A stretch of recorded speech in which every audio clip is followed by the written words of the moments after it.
Commentaire de l'entraîneur du Barcelona SC, après ce que Messi a fait pendant le match. L'entraîneur du Barcelona SC, César Farias, est apparu en conférence de presse après le match nul 2-2 contre l'Inter Miami, avec un mélange évident de frustration et de réalisme. Comme s'il comprenait que ce qui s'était passé ce soir-là n'avait pas été simplement un match de plus, mais un affrontement direct avec des forces footballistiques qu'aucune équipe ne peut contenir lorsqu'elles sont à leur apogée. Farias s'est assis face aux journalistes, se frottant le visage des mains, comme s'il essayait d'ordonner ses pensées avant de parler d'un match qui a fini par se jouer sur un détail. Un détail qui, quand Lionel Messi est en face, peut suffire à tout faire basculer. Farias a commencé d'un ton calme mais chargé d'émotion. Ce que nous avons vu ce soir a été une épreuve extrêmement difficile, pas seulement pour nous en tant qu'équipe, mais pour n'importe quelle équipe. Quand on affronte un joueur comme Lionel Messi, un joueur capable de faire la différence à chaque instant, la marge entre la réussite et l'erreur devient si petite qu'on peut la perdre en une seconde. Il s'est arrêté quelques secondes avant de continuer, comme s'il rejouait mentalement tout le match, de la première touche de Messi à la manière dont il a continué à prendre l'avantage à chaque contrôle orienté, chaque rotation et chaque pause. Il a sauté à ajouter: il est difficile de décrire ce que fait Messi même quand le match est serré et qu'il n'y a pas une pluie de buts, parce qu'il n'a pas besoin de transformer ça en festival pour être décisif. Parfois, une seule action lui suffit. Un espace, une lecture, chaque touche, chaque déplacement sans ballon, chaque fois qu'il attire des marquages et oblige la ligne à se réajuster, était un message clair. Nous affrontions un joueur, d'une catégorie différente. Un joueur qui joue le match à une vitesse mentale impossible à anticiper pour n'importe quelle défense. Farias a parlé du but de Messi, le qualifiant de l'un des tournants du match. La manière dont Messi a marqué ce but était un exemple de confiance, de timing et de précision. Ce n'était pas simplement un ballon qui est entré dans les filets, c'était une déclaration. L'Inter Miami a un joueur capable de changer le cours du match quand il le veut.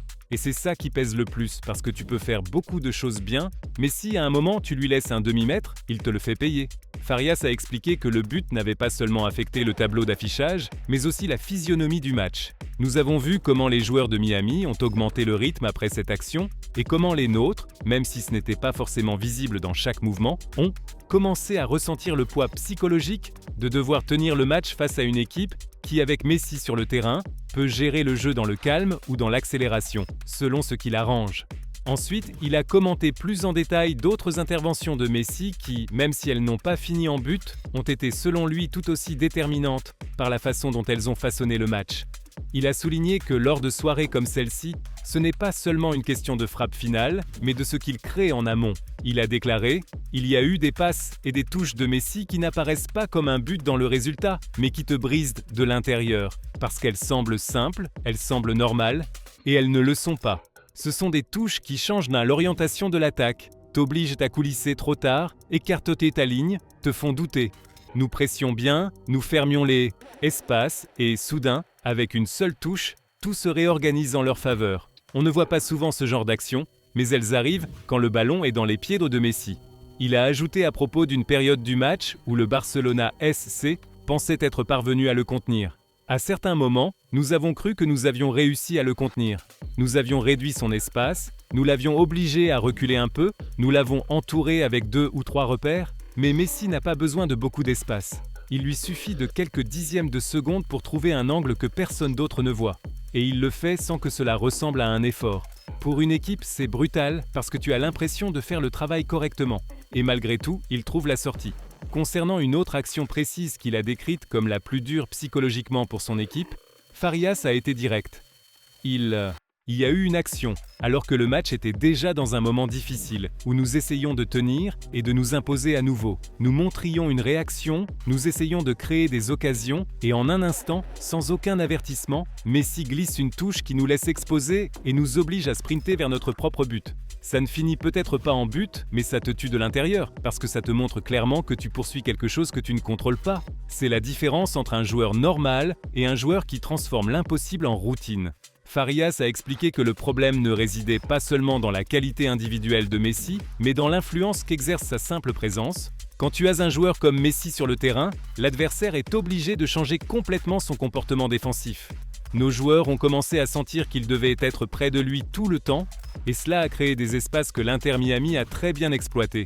Tu affrontes un joueur qui attire 2 ou 3 défenseurs sur lui, et ensuite, avec sang-froid, décide où doit aller le ballon. Et même s'il ne donne pas la passe décisive, il a déjà façonné toute l'action en amont.